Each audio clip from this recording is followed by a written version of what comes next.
It's up to you, Charlie, my boy, said Mr. Wonka. It's your factory. Shall we let your Grandma Georgina wait it out for the next 2 years, or shall we try to bring her back right now? Real quick, I best I gotta go over this. Grandma Georgina took so many that if you take each pill does 20 years. Okay? So each of the three, Grandma Georgina, Grandpa Joe, and Grandma Josephine all took 4 pills because they got greedy and they all took 4 pills. And now they're babies. Now they're babies, except for Grandma Georgina. She was 78. So when she took 4 pills each pill is worth 20 years. That takes you back. So now she has to wait 2 years before she comes back into existence. Can I read? Huh? Can I read? What do you want to read? Yeah. Where are we at? Right there. It's up to you, Charlie, my boy, said Mr. Wonka. It's your factory. Shall we let your Grandma Georgina wait it out for the next 2 years, or shall we try to bring her back right now? You don't really mean you might be able to bring her back, cried Charlie. There's no harm in trying. Is there?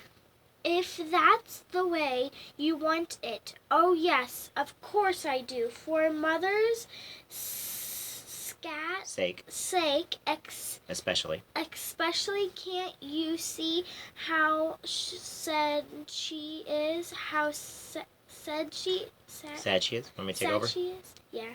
Okay. Mrs. Bucket was sitting on the edge of the big bed, dabbling her eyes with a hanky. My poor old mother, she kept saying. She's -2, and I won't see her again for months and months and months, if ever at all. Behind her, Grandpa Joe, with the help of Oompa Loompa, was feeding his 3-month-old wife, Grandma Josephine, from a bottle. Alongside them, Mr. Bucket was spooning something called Wonka's Spudge Melon baby food into 1-year-old Grandpa George's mouth, but mostly all over his chin and chest. Big deal, he was muttering angrily. What a lousy, rotten, busted up this is. They tell me I'm going to the chocolate factory to have a good time, and I finish up being a mother to my father-in-law. Everything's under control, Charlie, said Mr. Wonka, surveying the scene. They're doing fine. They don't need us here. Come along. We're off to hunt for Grandma. He caught Charlie by the arm and went dancing toward the open door of the great glass elevator. Hurry up, my dear boy. Hurry up, he cried. We've got to hustle if we're going to get there before. Before what, Mr. Wonka? Before she gets subtracted, of course. All minuses are subtracted. Don't you know any arithmetic at all? They were in the elevator now, Mr. Wonka was. So remember how the Great Goose, when the, what's-her-face went on the goose and fell in? And they were hoping that they did not light the furnace, that particular furnace? Or when Ivanka turned into a blueberry and they had to go, squeeze her to get the blueberry out? Or they had to go stretch the one kid? This is what they're doing now. They gotta get before she gets minus, so they gotta go to the minus room. Scratching among the heads of the buttons for one he wanted. Here we are, he said, placing his finger delicately upon a tiny ivory button on which it said, Minus Land. The door slid shut, and then with a fearful whistle, whirring sound, the great machine leaped away to the right. Charlie grabbed Mr. Wonka's leg and held it on tight. Mr. Wonka pulled a jump seat out of the wall and said, Sit down, Charlie, quick, and strap yourself in tight. This journey is going to be rough, choppy. There were straps on either side of the seat, and Charlie buckled himself firmly in. Mr. Wonka pulled out a second seat for himself and did the same.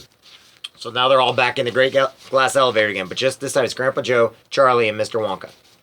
And they're going to Minus Land. Now, just exactly how it sounds. In math, there's a minus, so this is Minus Land. We're going a long way down, he said. Oh, such a long way down we are going. The elevator was gathering speed. It twisted and swerved. It swung sharply to the left, then went to the right, then left again. It was heading downward all the time. Down and down and down. I only hope, said Mr. Wonka, the Oompa Loompas aren't using the other elevator today. What other elevator? Asked Charlie. The one that goes the opposite way of the same track as this. Holy snakes, Mr. Wonka. You mean we might have a collision? I've always been lucky so far, my boy. Hey, take a look out there, quick. Through the window, Charlie caught a glimpse of what seemed like an enormous quarry with a steep, crag-brown rock face. And all over the rock face, there were hundreds of Oompa Loompas working with picks and pneumatic drills. Rock candy, said Mr. Wonka. That's the richest deposit of rock candy in the world. So you guys all heard of rock candy, right? It's on a stick. Now they're actually on a mountain and a quarry. You know how like rock quarries? Now they're actually on a quarry that's digging out rock candy. So remember, this is Oompa Loompa land. You know, this is they're in the factory and they have mountains of rock candy. Rock candy, said Mr. Wonka, that's the richest box of rock candy in the world. The elevator sped up. We're going deeper, Charlie, deeper and deeper. We're about 200,000 feet down already.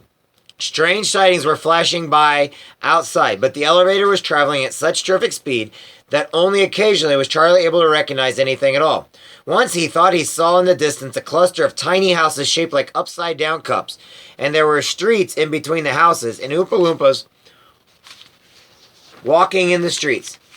Another time, as they were passing some sort of vast red plain dotted with things that looked like oil derricks, he saw a great spout of brown liquid spurting out of the ground high into the air. A gusher, cried Mr. Wonka, clapping at him. A whacking great gusher. How splendid! Just when we needed it. A what? Said Charlie. We've struck chocolate again, my boy. That'll be a rich new field.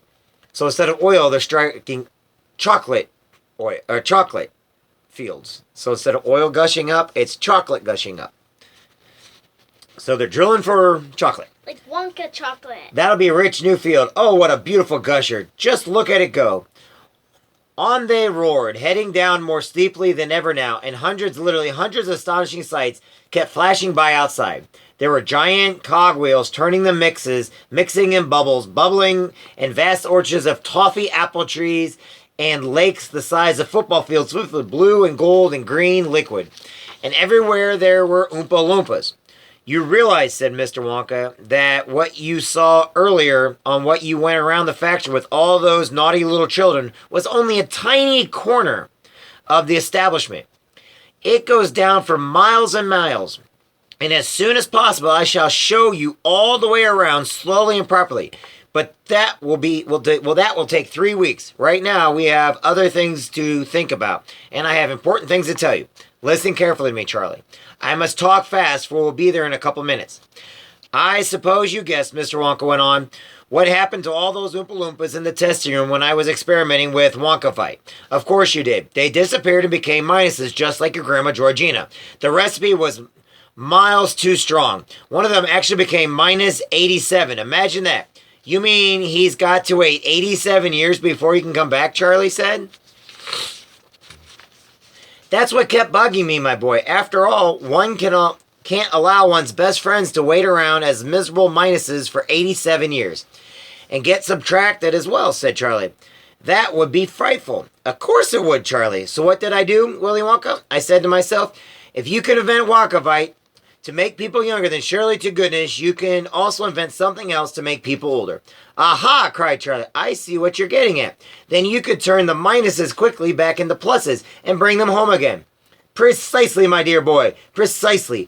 Always supposing, of course, that I could find out where the minuses had gone to.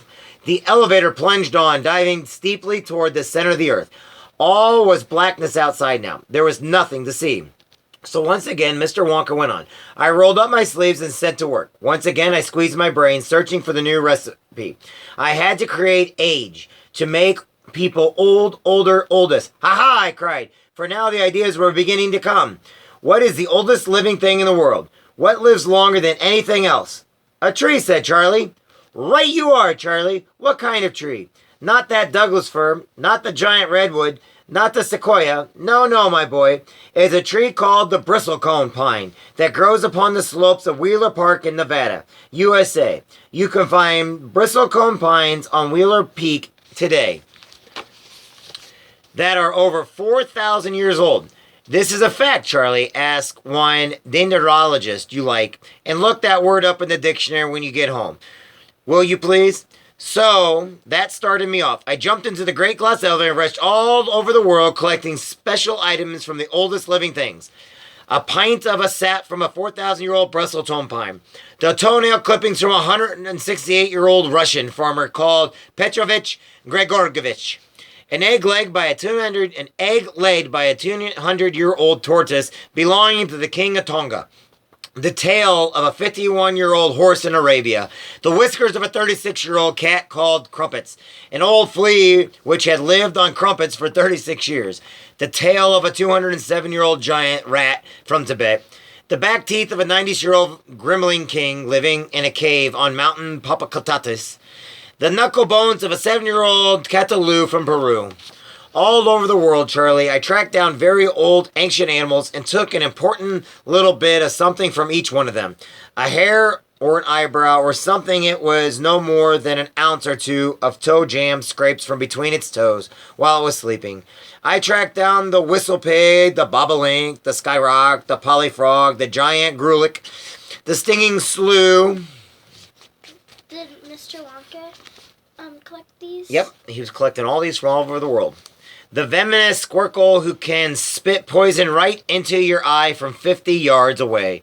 But there's no time to tell you about them all now, Charlie. Let me just say quickly that in the end, after lots of boiling and bubbling and mixing and testing in the inventing room, I produced one tiny cup of oily black liquid and gave 4 drops of it to the brave 20-year-old Oompa Loompa volunteer to see what happened.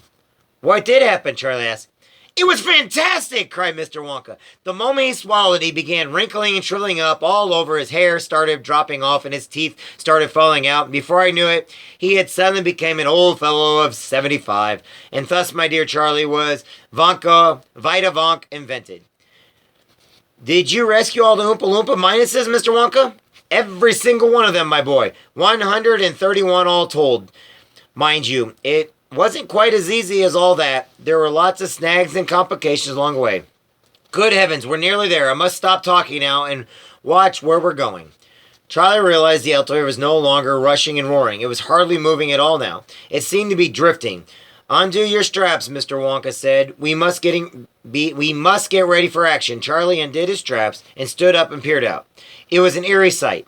They were drifting in a heavy gray mist, and the mist was swirling and swishing around them as though driven by winds from many sides in the distance. The mist was darker and almost black, and it seemed to be swirling more fiercely than ever over there. Mr. Wonka slid open the doors. Stand back, he said. Don't fall out, Charlie, whatever you do. The mist came into the elevator. It had the fusty, reeky smell of an old underground dungeon. The silence was overpowering. There was no sound at all, no whisper of wind, no voice of creature or insect, and it gave Charlie a queer, frightening feeling to be standing there in the middle of this great, inhuman nothingness, as though he were in another world altogether, in some place where man should never be. Minus land, whispered Wonka. This is Charlie. This is it, Charlie. The problem now is to find her. We may be lucky, and then again we may not. Chapter 17. Rescue in Minus Land. I don't like it here at all, Charlie whispered. It gives me the willies. Me too, Mr. Wonka whispered back. But we've got a job to do, Charlie, and we must go through with it. The mist was condensing now on the glass walls of the elevator, making it difficult to see out except through the open doors. Do any other creatures live here, Mr. Wonka? Plenty of newlies. Are they dangerous? If they bite you, they are. You're a goner, my boy, if you're bitten by a newlie. The elevator drifted on, rocking gently from side to side. The gray-black, oily fog swirled around them. What does a newlie look like, Mr. Wonka? They don't look like anything, Charlie. They can't. You mean you've never seen one? You can't see newlies, my boy. You can't even feel them until they puncture your skin. That's it, too late. You've got it. They've gotten you.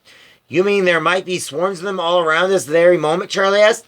There might be, said Mr. Wonka. Charlie felt his skin beginning to creep. Do you die at once, he asked. First you become subtracted. A little later you are divided. But very slowly, it takes a little longer. It's long division and it's very painful. After that you become one of them. Couldn't we shut the door, Charlie asked. I'm afraid not, my boy. We'd never see her through the glass. There's too much mist and moisture. She's not going to be very easy to pick out anyway. Charlie stood at the open door of the elevator and stared into the swirling vapors. This, he thought, is what hell must be like. Hell without heat. There was something unholy about it, something unbelievably diabolical. It was all so deathly quiet, so desolated and empty. At the same time, the constant movement, the twisting and swirling of the misty vapors gave one the feeling that some very powerful force, evil and malignant, was at work. All around, Charlie felt a jab on his arm. He jumped. He almost jumped out of the elevator. Sorry, said Mr. Wonka, it's only me. Oh, Charlie Graff, for a second I thought, I know what you thought, Charlie. And by the way, I'm awfully glad you're with me. How would you like to come here alone, as I did? As I had to many times. I wouldn't, said Charlie. There she is, said Mr. Wonka, pointing. No, she isn't. Oh dear, I could have sworn I saw her for a moment, right over there on the edge of the dark patch. Keep watching, Charlie. There, said Charlie. Over there, look. Where, said Mr. Wonka, pointing to Charlie. She's gone again. She sort of faded away, Charlie said. They stood at the open door of the elevator, peering into the swirly gray vapors. There, quick, right there, Charlie cried. Can't you see her? Yes, Charlie, I see her. I'm moving up close now. Mr. Wonka reached behind him and began touching a number of buttons. Grandma, Charlie cried out. We're come to get you, Grandma. They could see her faintly through the mist. But, oh, so faintly. They could see the mist through her as well. She was transparent. She was hardly there at all. She was just more than a shadow. They could see her face and just the faintest outline of her body, swathered in a nightgown. But she wasn't upright. She was floating lengthwise in the swirling vapor. Why is she lying down? Charlie whispered. Because she's a minus, Charlie. Surely you know what a minus sign looks like. Like what? Mr. Wonka drew a horizontal line in the air with his finger. The elevator glided close. The ghostly shadow of Grandma Georgina's face was no more than a yard away now. Charlie reached out through the door to touch her, but there was nothing there to touch. His hand went right through her skin. Grandma, he grasped. She began to drift away. Stand back, ordered Mr. Wonka, and suddenly from some secret place inside his coattails, he whisked out a spray gun. It was one of those old-fashioned things people used for spraying fly spray around the room before aerosol cans came along. He aimed the spray gun straight at the shadow of Grandma Georgina and pumped the hand hard once, twice, 3 times. Each time a fine black spray spurted out from the nozzle of the gun. Instantly, Grandma Georgina disappeared. A bullseye, cried Mr. Wonka, jumping up and down with excitement. I got her with both barrels. I plussed her good and proper. That's Vitae-Wonka for you. Where's she gone? Charlie asked. Back where she came from, of course. To the factory. She's a minus no longer, my boy. She's a 100% red-blooded plus. Come along now. Let's get out of here quickly before the newlies find us. Mr. Wonka jabbed the button. The doors closed and the great glass elevator shot upward for home. Sit down, strap yourself in again, Charlie, said Mr. Wonka. We're going to flat out this time. The elevator roared and rocketed up toward the surface of the earth. Mr. Wonka and Charlie sat side by side on their little jump seats strapped in tight. Mr. Wonka started tucking the spray gun back into his enormous pocket, somewhere in his coattails. It's such a pity one has to use a clumsy old thing like this, he said, but there's simply no other way of doing it. Ideally, of course, one would measure out exactly the right number of drops into a teaspoon and feed it carefully into the mouth. But it's impossible to feed anything into a minus. It's like trying to feed one's own shadow. That's why I've got to use the spray gun. Spray 'em all over, my boy. That's the only way. It worked fine, though, didn't it? Charlie said. Oh, it worked all right, Charlie. It worked beautifully. All I'm saying is there's bound to be a slight overdose. I don't quite know what you mean, Mr. Wonka. My dear boy, if it only takes 4 drops of Wonkavite to turn a young Oompa Loompa into an old man, Mr. Wonka lifted his hands and let them fall limply onto his lap. You mean Grandma may have gotten too much? Asked Charlie, turning slightly pale. I'm afraid that's putting it rather mildly, said Mr. Wonka. But why did you give her such a lot then? Said Charlie, getting more and more worried. Why did you spray her 3 times? She must have gotten pints and pints of it. Gallons, cried Mr. Wonka, slapping his thighs. Gallons and gallons. But don't let little things like that bother you, my dear Charlie. The important part of it is we've got her back. She's a minus no longer. She's lovely plus. She's a plussy and plussy can be. She's more plussy than you or than me. The question is just how old is she now? Is she more than 103? Chapter 18. The oldest person in the world. 1 second, don't start yet. Are you ready? No. We return in triumph, Charlie, cried Mr. Wonka as the great glass elevator began to slow down. Once more, your dear family will all be together again. The elevator stopped, the door slid open, and there was the chocolate room and the chocolate river and the Oompa Loompas in the middle of all the great bed belonging to the old grandparents. Charlie, said Grandpa Joe, rushing forward. Thank heavens you're back. Charlie hugged him. Then he hugged his mother and his father. Is she here? He said, Grandma Georgina. Nobody answered. Nobody did anything except Grandpa Joe, who pointed to the bed. He pointed, but he didn't look where he was pointing. None of them looked at the bed except Charlie. He walked past them all to get a better view, and he saw at one end the two babies, Grandma Josephine and Grandpa George, both tucked in and sleeping peacefully. At the other end, don't be alarmed, said Mr. Wonka, running up and placing a hand on Charlie's arm. She's bound to be just a tiny bit overplussed. I warned you about that. What have you done to her? Cried Mrs. Bucket. My poor old mother. Proper against the pillows at the other end of the bed was the most extraordinary thing Charlie had ever seen. Was in some ancient fossil? It couldn't be that because it was moving slightly and now it was making sounds, croaking sounds, the kind of sounds a very old frog might make if it knew a few words. Well, well, well, it croaked. If it isn't, dear Charlie. Grandma, cried Charlie. Grandma Georgina, oh. Her tiny face was like a pickled walnut. There were such masses of creases and wrinkles that the mouth and eyes and even the nose were sunken almost out of sight. Her hair was pure white and her hands, which were resting on top of the blanket, were just little lumps of wrinkly skin. The presence of this ancient creature seemed to have terrified not only Mr. and Mrs. Bucket, but Grandpa Joe as well. They stood well back away from the bed. Mr. Wonka, on the other hand, was happy as ever. My dear lady, he cried, advancing to the edge of the bed and clasping one of those tiny wrinkled hands in both hands. Welcome home!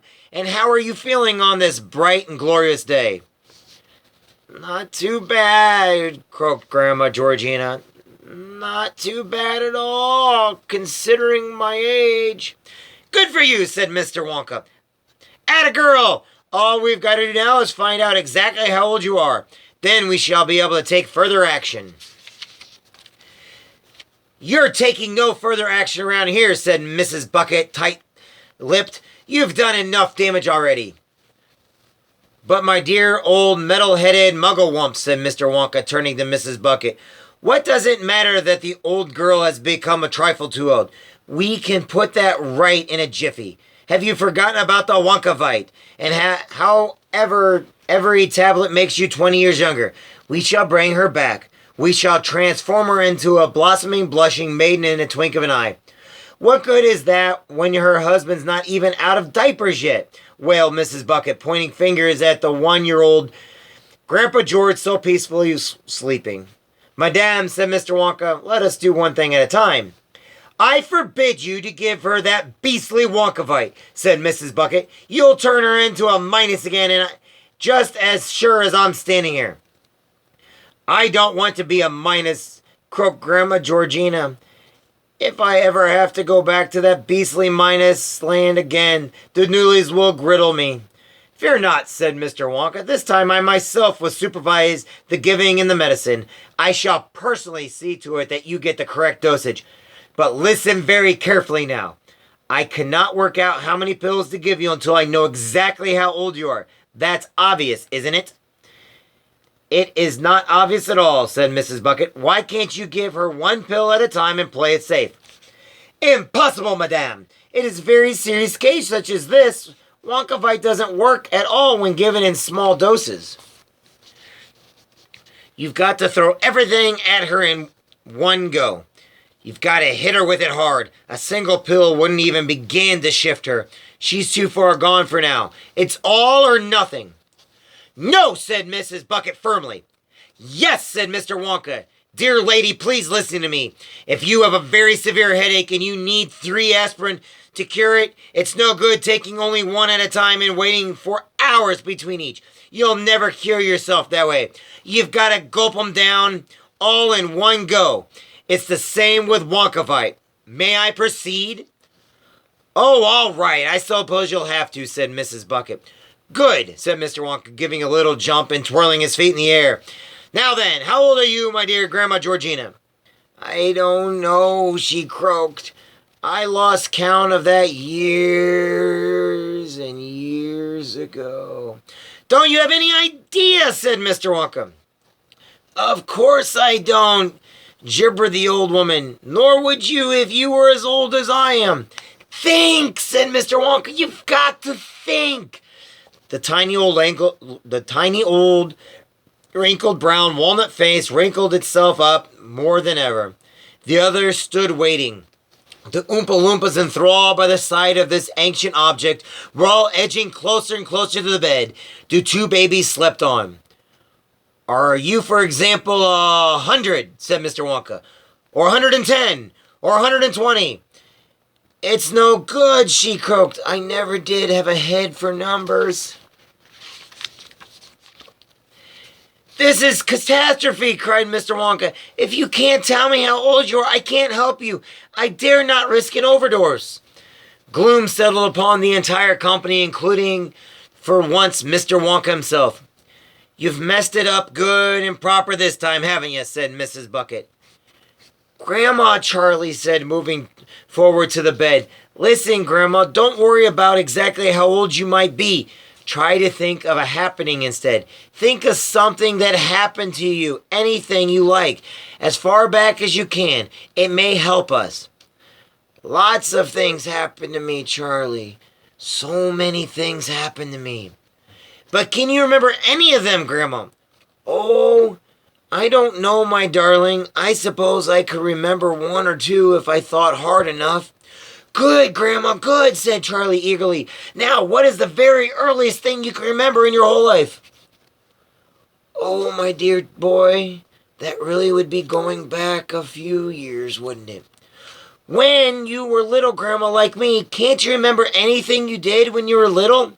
The tiny sunken black eye glimmered faintly, and a sort of smile touched the corners of the almost invisible little slit of the mouth. There was a ship, she said. I can remember a ship. I could never forget that ship. Go on, Grandma, a ship? What sort of ship? Did it sail in her? Of course I sailed in her, my darling. We all sailed in her. Where from? Where to? Charlie went on eagerly. Oh, no, I couldn't tell you that.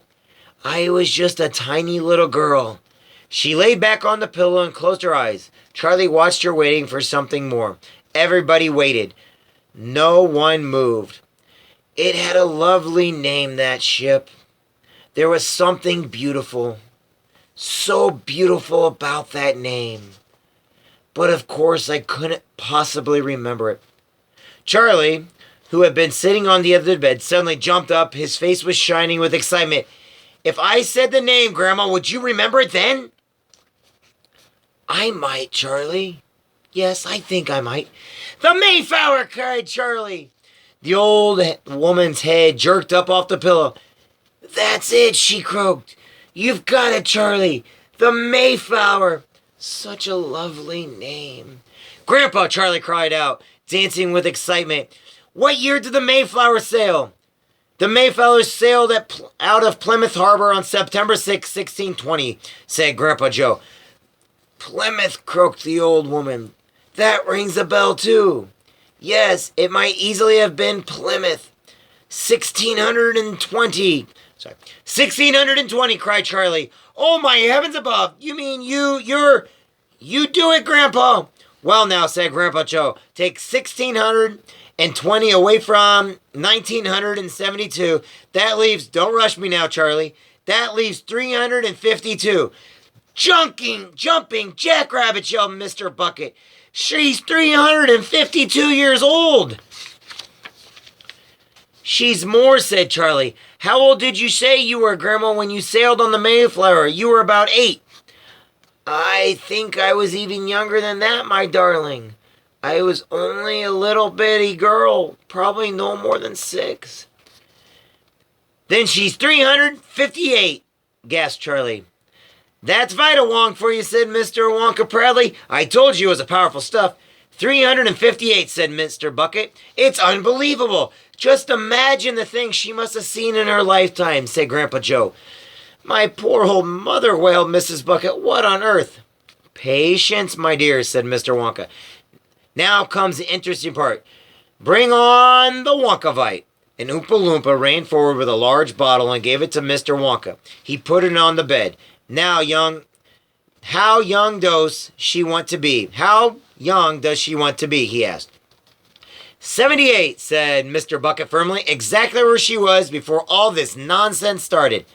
Surely she'd like to be a bit younger than that, said Mr. Wonka.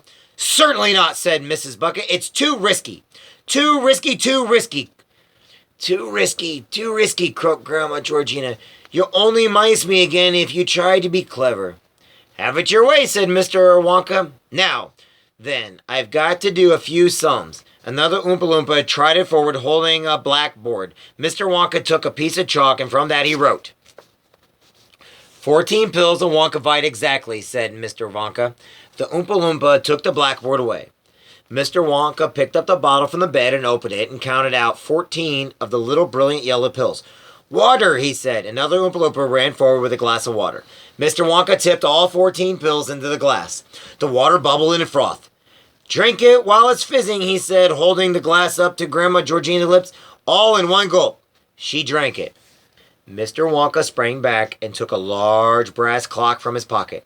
Don't forget, he cried, it's a year a second. She's got 280 years to lose. That'll take her 4 minutes and 40 seconds. Watch the centuries fall away. The room was so silent they could hear the ticking of Mr. Wonka's clock. At first, nothing much happened to the ancient person lying on the bed. She closed her eyes and laid back. Now and again, the puckered skin of her face gave a twitch and her little hands jerked up and down, but that was all. 1 minute gone, called Mr. Wonka. She's 60 years younger. She looks just the same to me, said Mr. Bucket. Of course she does, said Mr. Wonka. What's a mere 60 years when you're over 300 to start with? Are you all right, Mother? Said Mrs. Bucket. Anxiously, talk to me, Mother. 2 minutes gone, called Mr. Wonka. She's 120 years younger. And now definite changes were beginning to show in the old woman's face. The skin was quivering all over, and some of the deepest wrinkles were becoming less and less deep. The mouth less sunken, the nose more prominent. Mother, cried Mrs. Bucket, are you all right? Speak to me, Mother, please.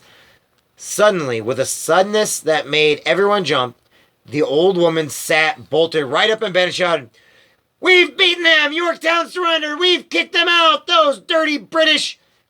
She's going crazy, said Mr. Bucket. Not at all, said Miss Wonka. She's going through 18th century. 3 minutes gone, said Mr. Wonka. Every second now she was growing slightly less and less shriveled, becoming more and more lively. It was a marvelous thing to watch. Gettysburg, she cried. General Lee is on the run.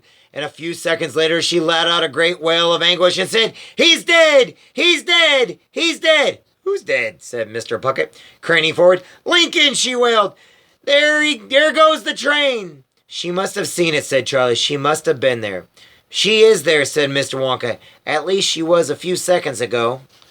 Will someone please explain to me, said Mrs. Bucket, what on earth? 4 minutes gone, said Mr. Wonka. Only 40 seconds left. Only 40 more years to lose. Grandma, cried Charlie, running forward.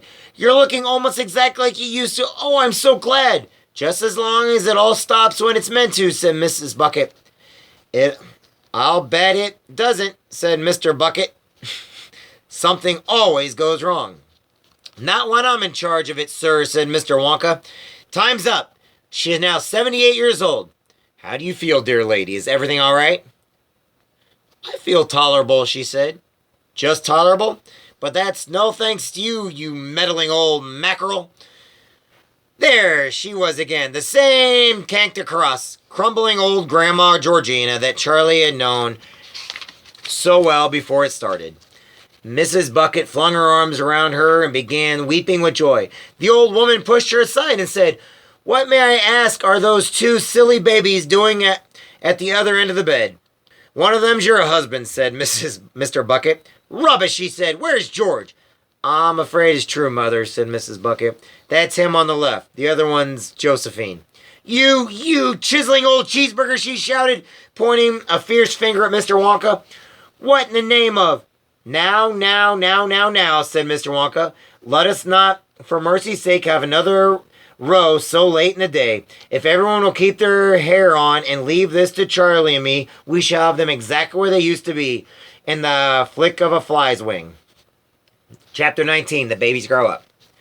Bring on the Vitae-Wonka, said Mr. Wonka. We'll soon fix these two babies. And Oompa Loompa ran forward with a small bottle and a couple of silver teaspoons.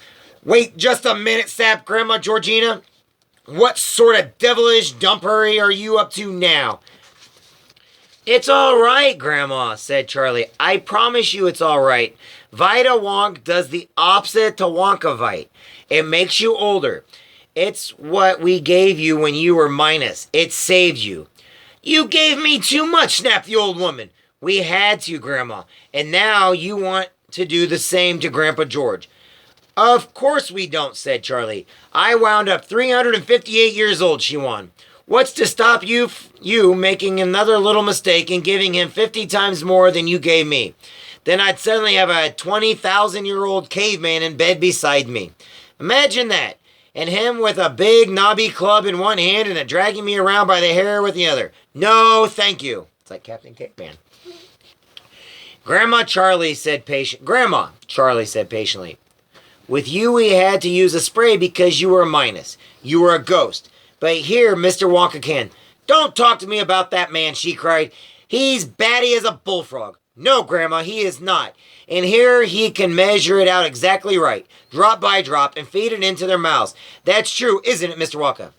Charlie, said Mr. Wonka, I can see that the factory is going to be in good hands when I retire. You learn very fast.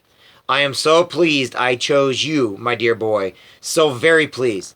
Now then, what's the verdict? Do we leave them as babies or do we grow them up with Vitae-Wonka? Vitae-Wonka. You go ahead, Mr. Wonka, said Grandpa Joe. Wonkavite. I like you to grow my Josie up so she was just the same before, 80 years old. Thank you, sir, said Mr. Wonka. I appreciate the confidence you place in me. But what about the other one, Grandpa George? Oh, all right then, said Grandma Georgina. But if he ends up a caveman, I don't want him in this bed anymore. That's settled then, said Mr. Wonka. Come along, Charlie. We'll do them both together. You hold one spoon and I'll hold the other. I shall measure out 4 drops, and 4 drops only into each spoon, and we'll wake them up and pop it into their mouths. Which one shall I do, Mr. Wonka? You do Grandma Josephina, the tiny one. I'll do Grandpa George, the 1-year-old. Here's your spoon. Charlie took the spoon and held it out. Mr. Wonka opened the bottle and dripped 4 drops of oily black liquid into Charlie's spoon. Then he did the same to his own. He handed the bottle back to the Oompa Loompa. Shouldn't someone hold the babies while you give him it, said Grandpa Joe. I'll hold Grandma Josephine. Are you mad, Mr. Wonka? Don't you realize that Vitae-Wonka acts instantly? It's not 1 year or a second like Wonkavite. Vitae-Wonka is as quick as lightning. The moment the medicine is swallowed, ping, it all happens. The getting bigger and the growing older and everything else happens in 1 second. So don't you see, my dear, he said to Grandpa Joe, that one moment you'd be holding a tiny baby in your arms, and just 1 second later you'd find yourself staggering about with an 80-year-old woman, and you drop her like a ton of bricks on the floor. I see what you mean, Grandpa Joe said. All set, Charlie? All set, Mr. Wonka. Move around the bed to where the tiny sleeping baby lay. He placed one hand behind her head and lifted it. The baby awoke and started yelling. Mr. Wonka was on the other side. Sorry, let me start over. The baby awoke and started yelling. Mr. Wonka was on the other side of the bed doing the same to the 1-year-old George. Both together now, Charlie, said Mr. Wonka. Ready, set, go. Pop it in. Charlie pushed his spoon into the open mouth of the baby and tipped the drops down their throat. Make sure you swallow it, cried Mr. Wonka. It won't work until it gets in their tummies. It is difficult to explain what happens next, and whatever it was, it only lasted for 1 second.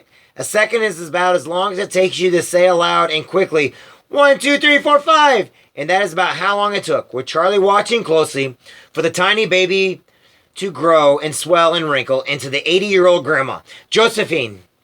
It was a frightening thing to see. It was like an old explosion. A small baby suddenly exploded into an old woman, and Charlie all at once found himself staring straight into the well-known and much-loved, wrinkly old face of the Grandma Josephine. "Hello, my darling," she said. "Where have you come from?" "Josie!" cried Grandpa Joe, rushing forward. "How marvelous you're back!" "I didn't know I'd been away," he said. Grandpa George had also made a successful comeback. "You were better looking as a baby," Grandma Georgina said to him. "But I'm glad you're grown up again, George, for one reason." "What's that?" asked Grandpa George. "You won't wet the bed anymore." Chapter 20, last chapter. How do you get someone out of bed?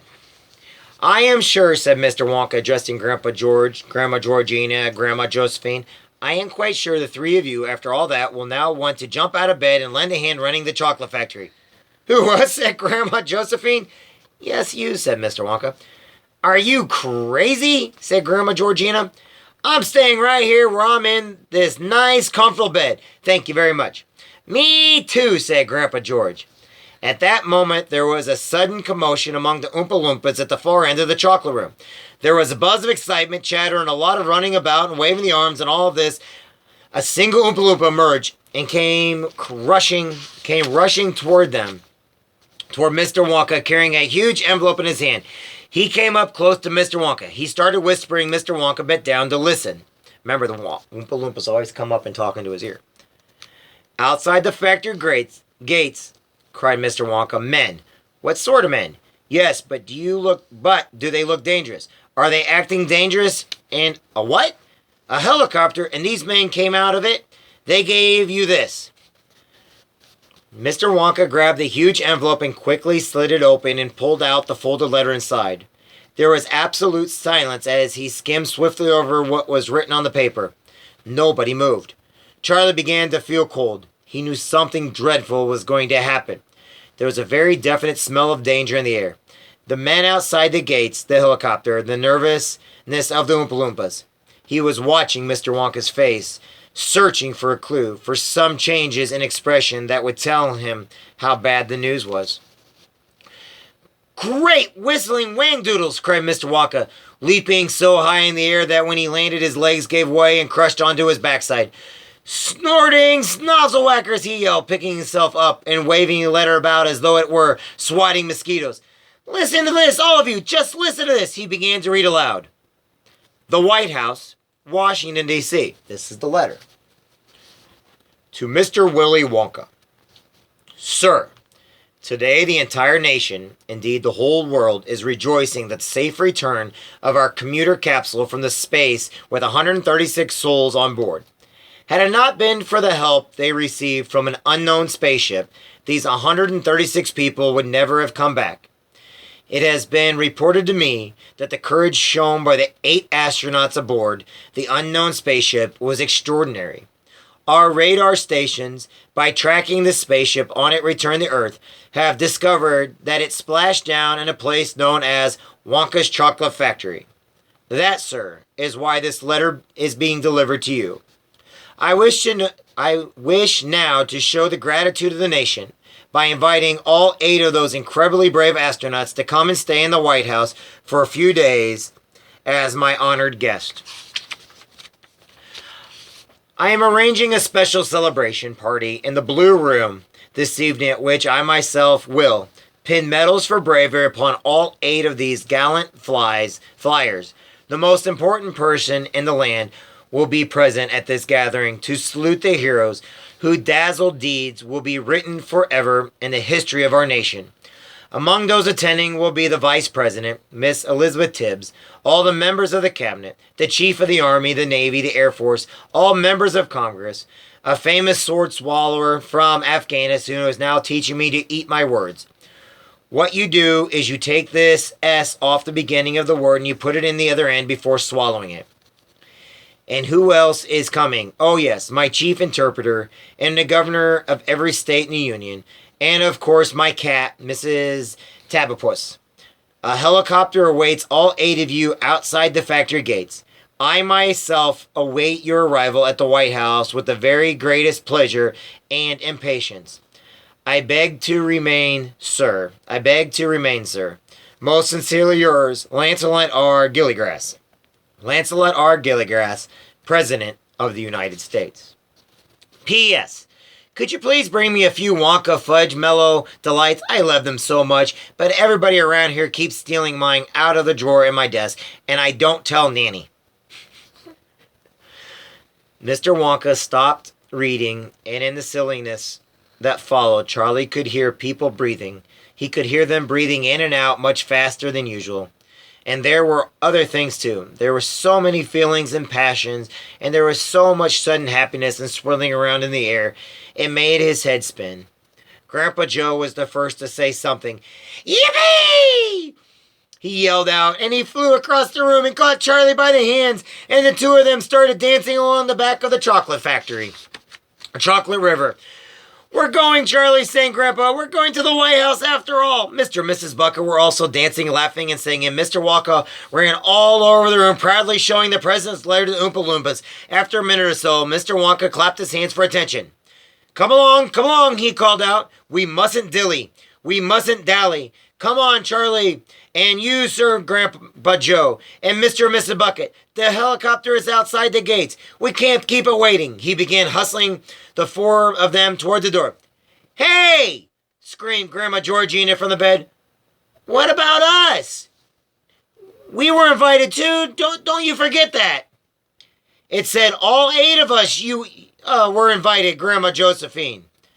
And that includes me, said Grandpa George. Mr. Wonka turned and looked at them. Of course it includes you, he said. But we can't possibly get the bed into the helicopter and go through the door.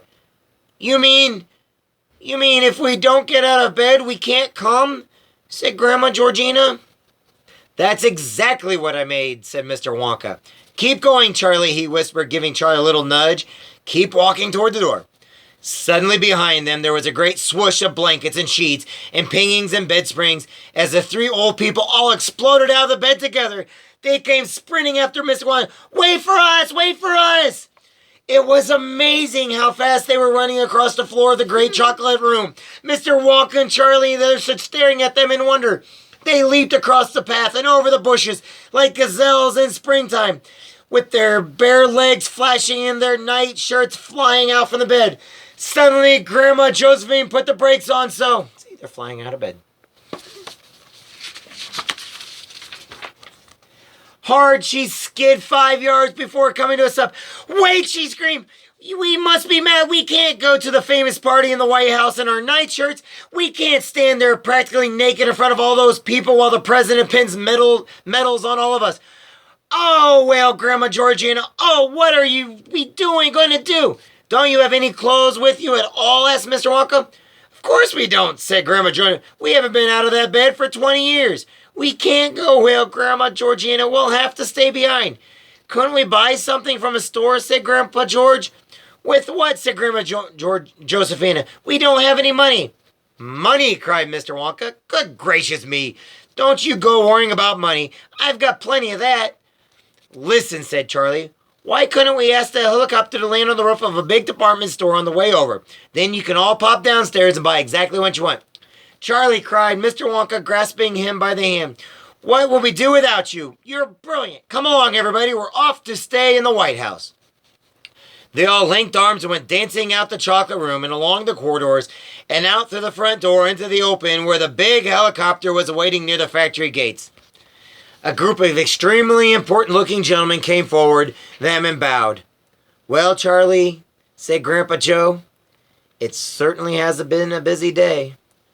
It's not over yet, Charlie said, laughing. It hasn't even begun. The end. That was the end of the story, Charlie and the Chocolate Factory, and Roald Dahl, Ronald, Roald Dahl. He was the author of this book. Born 1916, died 1990. Gene Wilder died, and he created the movie Wonka and the Chocolate Factory. He did an outstanding job playing Willy Wonka. Johnny Depp played it too. But this is part 2 of Charlie, Willy Wonka and the Chocolate Factory. Thank you, everybody, for listening to our book. We'll decide, Our next book, Gracie's going to get to pick out the next book.